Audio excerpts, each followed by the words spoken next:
नमस्कार. मी जालना मतदारसंघ, श्री राजुरेश्वराच्या पावनभूमीनं समृद्ध झालेला आपला जालना जिल्हा आज विकासाकडे जाणाऱ्या अनेक पायऱ्या यशस्वीरित्या चढून उज्ज्वल बनत आहे. आपल्या जिल्ह्याची अवस्था बदलण्यामागे कठीण परिश्रम, कठोर कालपरीक्षा आणि एक मजबूत इच्छाशक्ती असणारी व्यक्ती सदैव कार्यरत होती आणि आहे. ती व्यक्ती म्हणजे आपले लाडके खासदार माननीय श्री रावसाहेबजी दानवे. आपल्या जालना मतदारसंघातील प्रत्येक घटकांसाठी विकास घडवणे, जनतेची निस्वार्थ सेवा करणे, जनतेच्या समस्यांचं निराकरण करणे या उद्देशानं आज माननीय रावसाहेब दानवे अविरत परिश्रम करत आहेत. माननीय पंतप्रधान श्री नरेंद्रजी मोदी यांच्या मार्गदर्शनाखाली कार्य करत असताना श्री रावसाहेब दानवे यांनी केलेलं विकास कार्य, अथक परिश्रमातून केलेली जनसेवा, मतदारसंघाचा घडवलेला विकास ह्याबद्दलचा आढावा आज मी आपल्या समोर मांडत आहे. जालना येथील शेतकरी आणि व्यापारी वर्गाला त्यांच्या उत्पादनाच्या आयात निर्यातीसाठी केलेली सर्वात मोठी सुविधा म्हणजे ड्रायपोर्ट, जे जालना इथे उभारण्यात येत आहे. 500 एकरच्या भव्य जागेमध्ये या ड्रायपोर्टची उभारणी केली जात आहे. केंद्रीय मंत्री श्री नितीनजी गडकरी यांच्या हस्ते या ड्रायपोर्टचं भूमिपूजन करण्यात आलं होतं. जालना मतदारसंघातील सर्व शेती, स्टील व्यवसाय आणि इतर उत्पादनाचे ड्रायपोर्टमधून रेल्वे मार्गे JNPT बंदरावर थेट पोहोचवला जाईल, जेणेकरून शेतकरी आणि इतर व्यवसाय वर्गातील व्यापाऱ्यांना राष्ट्रीय आणि आंतरराष्ट्रीय बाजारपेठांमध्ये त्यांचे उत्पादन निर्यात करण्यास मदत होणार आहे. स्टील उद्योगाला लागणारा कच्चा माल आणि त्या कच्च्या मालाच्या दळणवळणासाठीचा खर्च कमी होणार आहे. या परिसरातील आयात निर्यातीची गती वाढवण्यासाठी, जालना जिल्ह्यातील युवकांना रोजगार देण्यासाठी आणि शेतकरी वर्गाला त्यांचे उत्पादन राष्ट्रीय आंतरराष्ट्रीय बाजारपेठांपर्यंत पोहोचवण्यासाठीची ही संधी या ड्रायपोर्टच्या उभारणीतून देण्यात येणार आहे.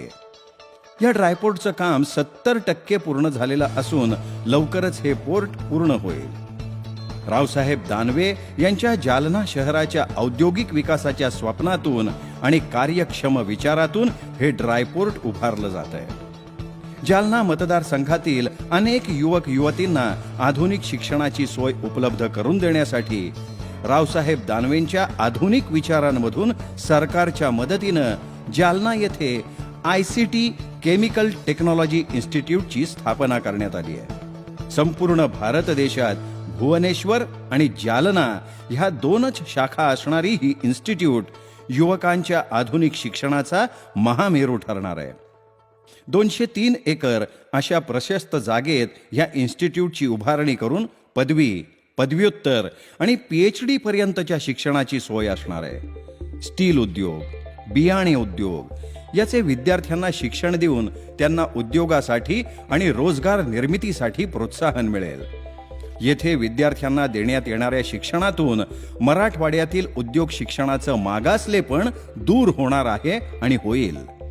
मुंबई विद्यापीठाचं उपकेंद्र ह्याद्वारे जालन्यामध्ये येणार आहे. दिल्ली मुंबई इंडस्ट्रियल कॉरिडॉर म्हणजेच DMIC हा प्रकल्प जालना लोकसभेच्या औरंगाबाद तालुक्यामधील शेंद्रा आणि पैठण तालुक्यातील बिडकीन या 2 ठिकाणी होणार आहे. पंतप्रधान श्री नरेंद्रजी मोदी यांच्या नवभारत विचारातून या प्रकल्पाची उभारणी होत आहे.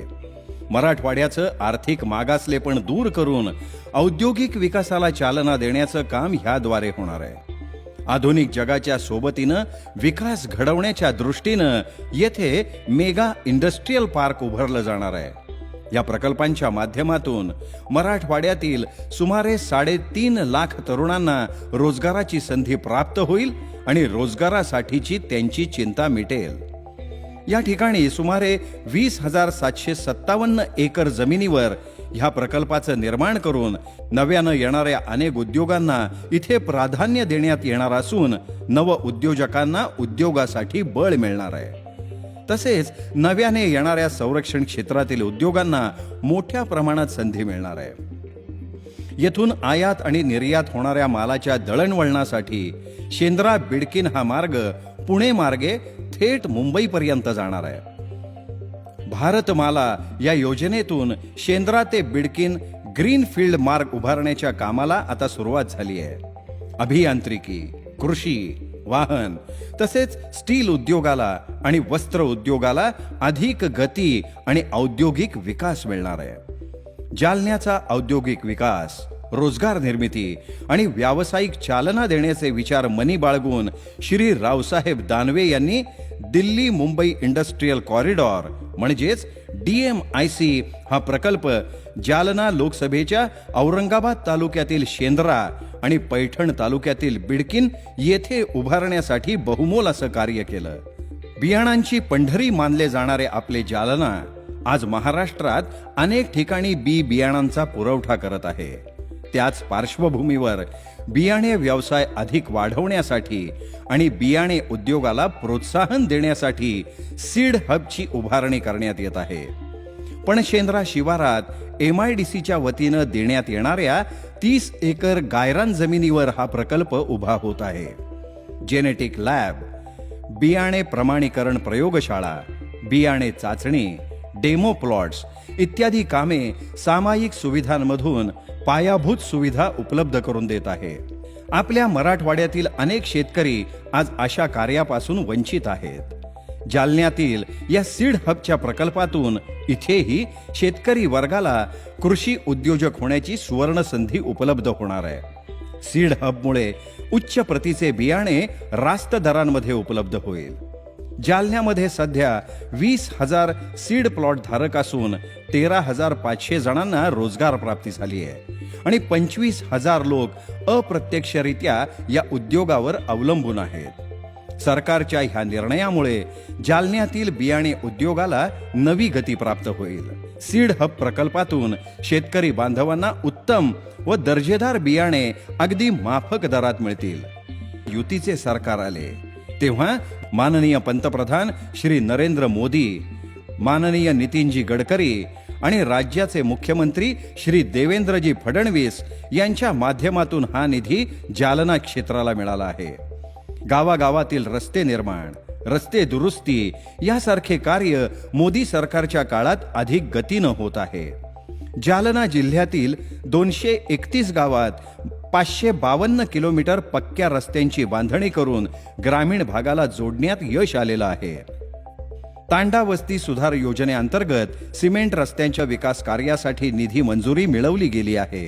गावागावात रस्ते होऊन रस्त्यांच्या रूपानं शहर, गाव अगदी तांडा वस्तीपर्यंत विकासाचा मार्ग उभारून मतदारसंघाचा चोहोबाजूने विकास घडवण्यासाठी विकास पुरुष रावसाहेबजी दानवे सतत कार्यशीलच राहतील. सततच्या दुष्काळी परिस्थितीमुळे जालना आणि सभोवतालचा भाग हा तहानलेला असतो. उन्हाची दाहकता आणि तीव्रता या भागामध्ये अधिक जाणवते. त्यासाठी योग्य विचार करून ही समस्या मिटवण्यासाठी जलयुक्त शिवार अभियानाची सुरुवात करण्यात आली. शेतकरी बांधवांना जलयुक्त शिवार आणि मागेल त्याला शेततळे या सरकारच्या महत्वाकांक्षी योजनेतून दिलासा देण्याचं काम श्री रावसाहेब दानवे यांनी केलं. पाणी समस्येवर रावसाहेबजी दानवे यांनी अनेक प्रयत्न केले.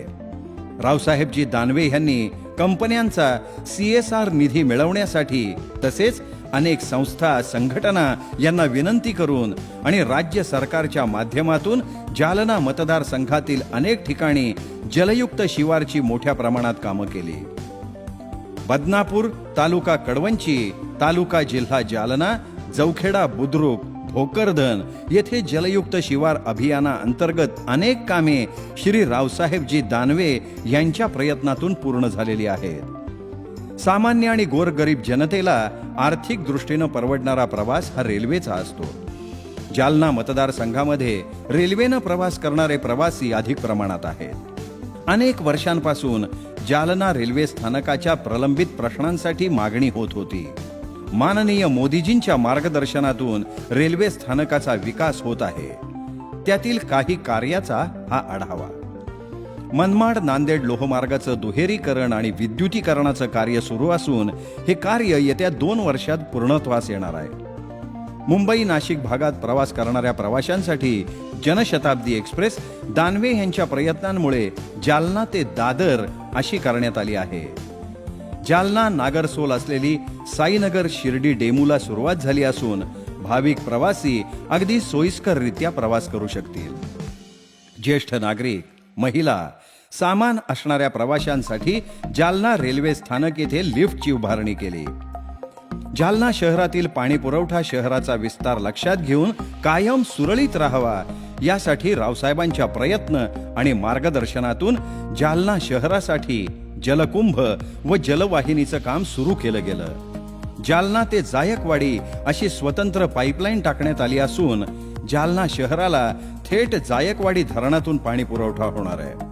आपल्या जालना मतदारसंघातील अत्यंत पवित्र आणि पावन असलेलं श्री राजुरेश्वर गणपती देवस्थान, राजूर गाव आणि जालना जिल्ह्याची ओळख धार्मिक पर्यटन स्थळाच्या दिशेनं वाढत आहे. सर्व सुविधांयुक्त दर्शन इमारत, भाविकांसाठी अन्नछत्र व स्वयंपाकगृह, मंदिराचे महाप्रवेशद्वार, मंदिरात पाण्याची कमतरता भासू नये ह्यासाठी जलकुंभ आणि पाईपलाईनची सुविधा करण्यात आली. सर्व विकास कार्य संपूर्ण झालेले असून राजूर देवस्थानचा विकासरूपी कायापालट दिसून येत आहे. सिल्लोड तालुक्यातील केळगाव येथे श्री मुरडेश्वर देवस्थान हे अतिशय प्रसिद्ध असे देवस्थान आहे. 10,000 आसन क्षमता असलेले सभागृह पूर्णत्वाला येत आहे. युतीचं सरकार येताच अनेक विकास कामांची जणू जालन्याला भेटच मिळाली. शहरी व ग्रामीण भागाचा सर्वांगीण विकास घडवण्यासाठी श्री रावसाहेबजी दानवे यांच्या कार्यक्षमतेमुळे अनेक विकास कार्य करण्यात आली आणि म्हणूनच जालना मतदारसंघ क्षेत्राची प्रगती आज वेगानं होत आहे. जालना मतदारसंघामध्ये मोठ्या प्रमाणात युवा वर्ग आहे. त्यांनी केलेल्या शैक्षणिक आणि क्रीडा क्षेत्रातील सुविधांच्या मागण्या पूर्ण करण्यासाठी रावसाहेबांनी नेहमीच कार्य केलेलं आहे. युवकांच्या मागणीनुसार जिल्ह्यातील 14 गावांमध्ये 14 व्यायामशाळांची उभारणी रावसाहेबांच्या विकास कार्यातून केली गेली आहे. याद्वारे युवकांच्या शारीरिक विकासासाठी आणि मैदानी खेळातील विकास घडवण्यासाठी मदत होणार आहे. दुष्काळाची स्थिती बघता सामान्य आणि गोर गरीब घरातील तरुण तरुणींचे लग्न लावून देणे अवघड होते. रावसाहेबांनी समाजाला आपले कुटुंब मानून आणि समाजातील एकोपा वाढवण्याच्या हेतूनं 551 जोडप्यांचे सामुदायिक विवाह करून देण्याचे कौतुकास्पद काम केले. त्या जोडप्यांना संसार उपयोगी वस्तूंचं वाटपही त्यांनी केलं आणि सामाजिक भान जपलं. आयुष्यमान भारत योजना मतदारसंघातील अनेक गरजू कुटुंबांना 5 लाख रुपयांपर्यंतचे मोफत उपचार मिळवून देणे हा उद्देश आयुष्यमान भारत योजनेतून युतीच्या सरकारनं जपला. या योजनेद्वारे लाभार्थी खासगी किंवा सरकारी रुग्णालयात उपचार घेऊ शकतात. या योजनेतून 50 कोटीपेक्षा अधिक लोकांना लाभ मिळणार असून भारत खऱ्या अर्थानं आयुष्यमान बनवण्याचे प्रयत्न युती सरकार करत आहे. भारत हा कृषी प्रधान देश आहे. जालना मतदारसंघातील सिंचन प्रकल्पासाठी निधी आणण्यासाठी रावसाहेब दानवे यांनी प्रमुख भूमिका बजावली आहे. युती सरकारच्या फक्त 4 वर्षांच्या काळात 12 लाख हेक्टर क्षेत्र ठिबक सिंचनाखाली आणण्यात आले. 23 पिकांना किमान आधारभूत किंमत ठरवून देण्यात आली आहे, जेणेकरून त्या पिकांचे उत्पादन वाढवून शेतकरी बांधवांना शेतमालाच्या भावाचे प्रश्न पडणार नाहीत. पाणी प्रश्नामुळे शेतीचा विकास थांबू नये ह्यासाठी महाराष्ट्रात सिंचनाचा टक्का 40% वाढवण्याचे लक्ष्य भाजप सरकारचे आहे. ऐतिहासिक व भौगोलिक समृद्धीनं उज्ज्वल असलेलं औरंगाबाद शहर देशातील झपाट्यानं वाढणाऱ्या शहरांपैकी एक शहर. औरंगाबाद शहराचा काही भाग रावसाहेब दानवे यांच्या मतदारसंघातही येतो. दोन्ही शहरांचा औद्योगिक व सर्वांगीण विकास घडवून दोन्ही शहरांचं नाव देशपातळीवर उंचवण्याचं रावसाहेबांचं स्वप्न त्यांच्या कार्यातून पूर्ण होताना दिसत आहे.